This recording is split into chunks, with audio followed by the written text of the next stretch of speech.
Oi pessoal, tudo bom? Como é que vai? Bom, esse vídeo é para você que entrou no mestrado e agora, né? Então assim, entrei no mestrado e agora? O que que eu faço? Queria tanto entrar e agora que eu entrei, né? O que que me espera? O que é esperado de mim? Eu percebo assim que uma parte considerável dos meus alunos, eles ficam meio perdidos, tá? Então a gente acha que a pessoa entrou no mestrado porque ela queria muito, ela tinha certeza do que ela queria, e ela sabia o que era o mestrado? Não, nem sempre, tá? Então eu percebo isso, que não é tão incomum assim estar perdido. Então eu vou deixar aqui algumas dicas para vocês, tá? Eu tirei a maioria delas do artigo de uma colega nossa aqui, professora Mirela Moro, vou deixar o artigo dela aqui embaixo, tem dicas ótimas, muito bom o artigo, e ela coloca algumas dicas que eu peguei algumas delas aqui, tá? Tem muita coisa mais lá, se você quiser dar uma olhada. Bom, primeiro, gente, ter uma noção seguinte, que o mestrado é um investimento na sua carreira, e é um investimento de mais longo prazo, tá? Você vai colher os frutos disso daqui 3 anos, às vezes se for um doutorado, né, 5 anos, talvez, tá? Então, assim, atenção, tá? Porque você tem que estar preparado. A bolsa, a gente sabe que as bolsas são defasadas, o valor delas é muito abaixo do que você estaria ganhando no mercado. Muitas vezes, né, na situação atual, as pessoas estão fazendo o mestrado sem bolsa, tá? Então, assim, é preciso pensar realmente se isso é uma coisa sustentável na sua vida. E considerar que existem outras opções também, né? Porque o mestrado vai exigir de você um trabalho de alto nível, vai exigir uma dissertação, né, que tem que ser defendida. Então, às vezes, uma especialização, né, pode ser um outro caminho. Então, tem que ser muito bem pensado se é isso mesmo que é o que você precisa, tá? Mas, de toda forma, agora que você entrou, procure estruturar a sua vida pessoal, tá? Então, assim, cuidado, porque fazer o mestrado trabalhando é muito difícil. Eu tenho visto muitos casos de fracasso, tá? As pessoas definitivamente não têm conseguido fazer um bom mestrado trabalhando. Não quero assustar ninguém, né? Claro que não, mas eu acho que a advertência no início do mestrado é uma boa hora para refletir sobre isso. Talvez compense investir o seu tempo no mestrado, em fazer um bom mestrado, ao invés de fazer um mestrado trabalhando. Se você mora também em outra cidade, tem familiares em outras cidades, né, namorados e tal, tem que considerar isso, que será um tempo de um pouco de sacrifício, né, um investimento mesmo em você, que vai demandar um sacrifício da sua parte, tá? Bom, então, falando agora sobre uma outra questão, o orientador. Então, a primeira coisa que você tem que escolher quando entra no mestrado é o orientador. Muitas vezes você vai escolher até antes, né? Às vezes até antes de conseguir ser aceito no programa, você já conversou, já tem um orientador. Mas é uma escolha muito importante, você tem que estar certo de que vocês compartilham interesses científicos, tá? Então, para isso é bom você dar uma lida nos artigos mais recentes dele, para conhecer as coisas que ele está trabalhando e que ele tem interesse atualmente, tá? Você deve também procurar se familiarizar, conhecer, se integrar com os colegas do laboratório e do curso, tá? Você não vai conseguir fazer uma pós-graduação sozinho, por isso que às vezes estar trabalhando é um problema, tá? Você vai ficar muito longe, vai ficar dentro de uma empresa 8 horas por dia, 6 horas por dia e não vai conseguir se integrar, tá? Não conseguindo se integrar, você não vive, né? Não vivencia o curso, os colegas, os problemas em comum, né, de todo mundo. Então é bem complicado, tá? E pense também que esses colegas, eles vão ser uma rede de contatos profissionais e pessoais que você leva para a vida, tá? Com relação ao idioma, é altamente recomendável que você já entre no mestrado sabendo inglês, tá? Mas se você não sabe ainda, não é certo, não é fluente ainda, então procure se aperfeiçoar o quanto antes, porque você vai precisar escrever artigos em inglês, né? No mínimo, você vai ler todos os artigos que são em inglês, tá? Pode até ter os livros didáticos que podem ser em português, mas na nossa área de computação, bioinformática, os artigos são todos escritos em inglês, né? Até pouco tempo o doutorado exigia ainda um outro idioma, né? Tipo francês e tal. Recentemente isso mudou. Bom, outra dica interessante para quem acabou de entrar no mestrado é entrar nas redes sociais, né, científicas da sua área. Então, lista de e-mail, grupo de Facebook, Instagram, essas coisas, tá? Lá você vai encontrar, né, vai receber discussões sobre o tema, né, coisas importantes que possam estar acontecendo, notícias, chamadas de trabalhos, de eventos, ofertas de trabalho. Então é muito importante você estar por dentro disso, participar dessa comunidade online também. Além disso, é muito importante você se inscrever em alguma sociedade profissional, tá? Nós temos da computação, Sociedade Brasileira de Computação, e da bioinformática a gente tem a AB3C, que é a Associação Brasileira de Bioinformática e Biologia Computacional, tá?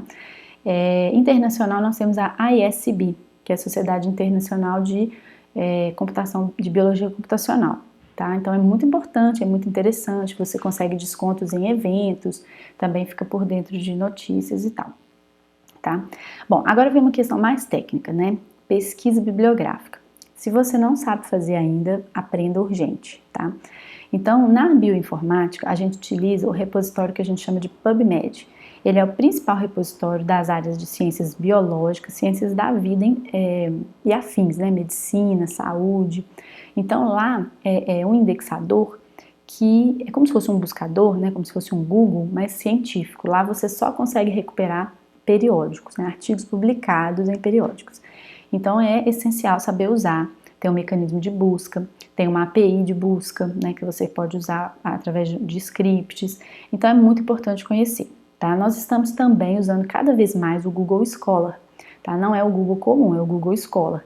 Ele referencia artigos, teses, publicações nos archives também, né?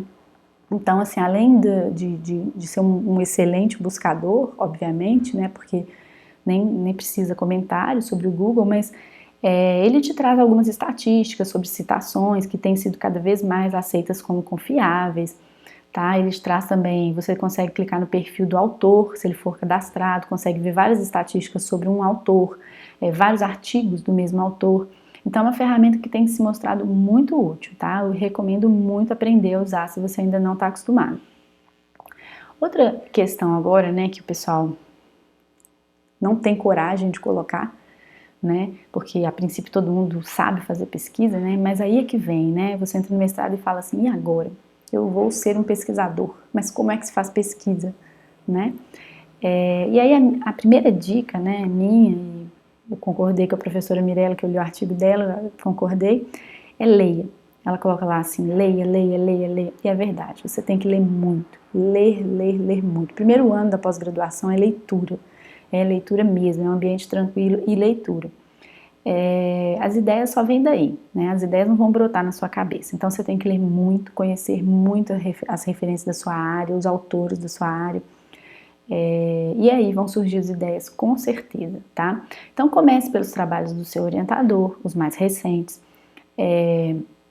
dentro do tópico que ele te indicar. Né? Pegue as citações que o seu próprio orientador já está citando. E também recomendo muito que você pegue os principais periódicos da sua área. Tá? Então, da nossa área de bioinformática, a gente tem a Bioinformatics de Oxford, a gente tem a BMC Bioinformatics, né? A gente tem PLOS Computational Biology, a gente tem a da I3E e ACM, que é a Transactions on Bioinformatics and Computational Biology. Então, assim, dá uma olhada nos arquivos desses periódicos, né? O último ano, os últimos 3 anos, e dá uma lida naqueles artigos que tem a ver com a sua área, tá? Então, assim, não precisa ser exatamente um artigo do tema que você está trabalhando. Mas, por exemplo, se você trabalha com bioinformática estrutural, como eu, qualquer artigo que tenha saído nos últimos 3 anos sobre alinhamento, sobreposição estrutural, me interessa, né? Porque é um método que eu provavelmente vou usar, né? Então, se sair um artigo novo importante nos últimos 3 anos, eu preciso conhecer. Tá? E o mesmo vale para conferências. Então, na nossa área, você tem o ISMB, que é uma conferência internacional de taxa de aceitação baixíssima, ela é muito difícil, muito conceituada. Tem a conferência europeia, que é o ICCB, e tem no Brasil o X-Meeting, tá? Então, vale a pena também olhar o que foi publicado nos últimos anos aí, nessas conferências, para se manter atualizado. Então, sobre leitura, a dica, assim, ela é um pouco, né, a pessoa às vezes vai pensar que é impossível fazer isso, mas um aluno de pós-graduação, especialmente de doutorado, ele deveria ler pelo menos um artigo por dia. Não quer dizer que você vai ler e vai dominar 100% do que está lá. tá? Porque, né, assim, a ponto de conseguir reimplementar e tal. Não é isso que eu tô falando. Mas ler, né, ler mesmo, ter uma visão geral daquele trabalho, das principais contribuições dele, da metodologia que ele usa, das limitações, isso é essencial. Você precisa estar informado sobre a área de pesquisa que você trabalha, tá? E não é só ler, tá? Ler de uma forma crítica. Tem um outro vídeo aqui que eu vou linkar, que eu falo muito sobre como ler, tá? Porque tem umas técnicas para você extrair o que você precisa da leitura. Então, é ler de forma crítica. Nem tudo que sai em periódico, por mais prestígio que o periódico tenha, é 100% correto, 100% verdade. Tá? Então, tente ali identificar os pontos fracos, as melhorias, porque ali são pontos que você pode abordar no seu trabalho. Tá? Aí, gente, a escolha mais difícil, mais importante do curso inteiro é o tema. Tá? E aí, você deve escolher o quanto antes, claro, mas assim, não se desespere e conte com a orientação do orientador, porque a experiência dele é mais importante nesse momento, tá bom? Então assim, ele vai te ajudar a não escolher um tema extremamente estudado, muito explorado, tá? Por exemplo, se fosse em bioinformática estrutural, a pessoa decide fazer um programa, né, um algoritmo para sobreposição estrutural, alinhamento estrutural. É um tema muito estudado, então existem aí centenas de métodos, centenas de algoritmos diferentes.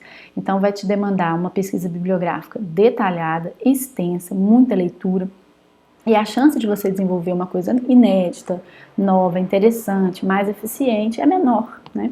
Então às vezes é melhor pegar um tema mais novo, que está começando e que você tem ali mais espaço para trabalhar, tá? Uma boa ideia, uma ótima ideia é escolher um projeto que esteja em andamento no seu grupo de pesquisa. É um projeto financiado do seu orientador, porque ele está mais atualizado com relação ao assunto, ele tem interesse naquele assunto e ele vai poder te orientar de forma mais efetiva, tá? Além disso, você vai ter outros colegas trabalhando em temas próximos, você vai ter mais chances de interagir, de publicar trabalhos juntos, né, em colaboração. Então, isso pode ser muito importante para a sua pós-graduação, tá? E assim como a participação em eventos científicos, né, conferências. Então, é uma oportunidade excelente. Se você tiver condições financeiras de participar de congressos, né, conferências, vá. É ótimo para fazer contatos, conhecer pessoas e se manter também atualizado, né, sobre o que estão fazendo no Brasil, ou até, né, se você tiver condição de ir a um evento internacional no mundo. E aí é muito interessante, ela coloca lá uma dica no artigo, que tenha sempre uma apresentação de elevador na ponta da língua, né?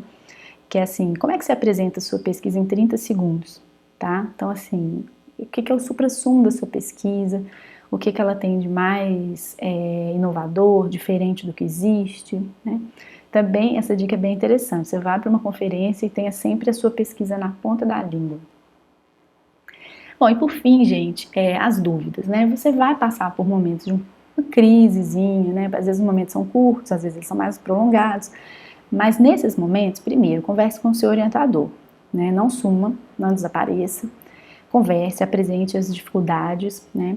Ele vai ser uma pessoa indicada para te ajudar, pelo menos na parte técnica, né? Ele não vai ser seu psicólogo, né? Provavelmente não vai ser seu pai, sua mãe. Pode até ser seu amigo, né? Ele não precisa ser seu amigo, ele pode ser, mas ele vai te ajudar com a parte técnica, tá? Ele vai te ajudar a achar um caminho, e isso é muito importante, tá? E além disso, o grupo, né? Então marque uma reunião com um grupo de pesquisa, fale com as pessoas que você quer apresentar seu trabalho, coloque suas dúvidas, suas inseguranças, suas questões, eles vão te ajudar. E também com colegas, que às vezes não são do grupo de pesquisa, mas que são do curso, né? Então outras pessoas podem também te ajudar com as suas dúvidas, tá? E por fim, gente, o orientador, né, lá no artigo da Mirella, ela fala que você tem que pedir a bênção dele para tudo. De fato, né, todas as decisões importantes que você tomar, que envolvem, que interferem no seu curso, tem que passar por ele. Então, assim, você não escolhe as disciplinas que você vai cursar sozinhos, você não escolhe, né, não decide coisas importantes sobre o projeto sozinho, então de repente tudo mudou, você decidiu reimplementar tudo, você decidiu usar uma outra linguagem, uma outra biblioteca. Se for uma coisa importante, que tem impacto, ele precisa saber, ele precisa né, dar a opinião dele sobre isso. Até coisas mais pessoais, como viagens e férias, devem ser conversadas, porque podem interferir no seu curso, né? Então, vou viajar, vou ficar um mês fora, né? Isso interfere no seu curso, com certeza ele precisa saber, tá? Sobre artigos também, né? Você pretende submeter um artigo, ele precisa saber, ele precisa revisar, ele precisa estar de acordo, né? Então, assim, absolutamente qualquer decisão que tiver a ver com o curso, ele precisa dar o aval dele, tá? Bom, pessoal, assim, era isso que eu queria colocar para vocês. Eu espero que tenha sido útil, que vocês tenham gostado, que dê uma luz aí para quem está começando. E se você gostou desse conteúdo, deixa um curtir aí. Se você está começando em bioinformática, de repente um mestrado, se inscreva no canal, porque a gente tem sempre vídeos aqui desse conteúdo de bioinformática, tá bom? Então é isso, gente. Obrigada.